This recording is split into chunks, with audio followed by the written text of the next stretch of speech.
All right, guys, welcome back to BB's Auto.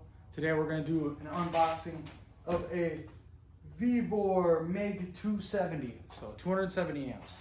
I'm going to be running it on 110 and possibly 220 as well. We're just going to have to see it. I'm replacing it for this welder. Does not do the trick anymore.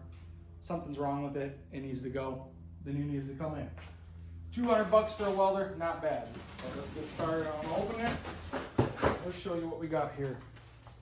So it looks like we get our stick welder clamp, our ground clamp, fittings, some clamp, some hose. We got our TIG torch, set of welding glasses. Oh, this is a spool of wire. They sent a spool of wire with it. And then, of course, you got your MIG torch.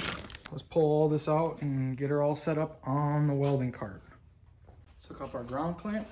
This is for gas, so you hook this like this. Well, it seems to be holding gas, so that's good. Now, MIG torch. That's pretty nice, I'm not gonna lie. I like that. Little seal for the gas on there. Your two little connectors and the wire. Gotta make sure you get it in there right and try not to stab your seal. Just make sure you're being nice and smooth with her. All right.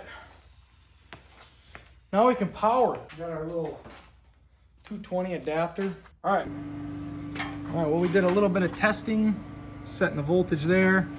Then we came up to the collector up here and just welded it out a little bit. Now we're gonna do some thicker stuff. Do you have a connection on there? You don't even have a ground. Want to ground to the table? No, I'll probably ground it to that. But yeah, be cautious of your... I don't know if your camera can actually. Yeah, look it's at fine. these. It's fine. Where are those glasses at? Oh, they're right Those here. don't work. Well, I'm just gonna look at it with them.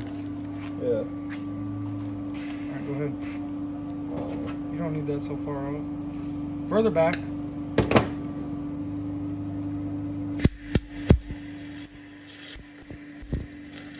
Man. Well, guys, the welder is a good welder if you need something to do some MIG welding. Now I've got gas, obviously. If you're gonna be using it for flux core, I'm sure it'd do just fine as well. And it's on 3.5 wire. We didn't use the wire that came with the welder, but if you need a welder to weld MIG, it's good.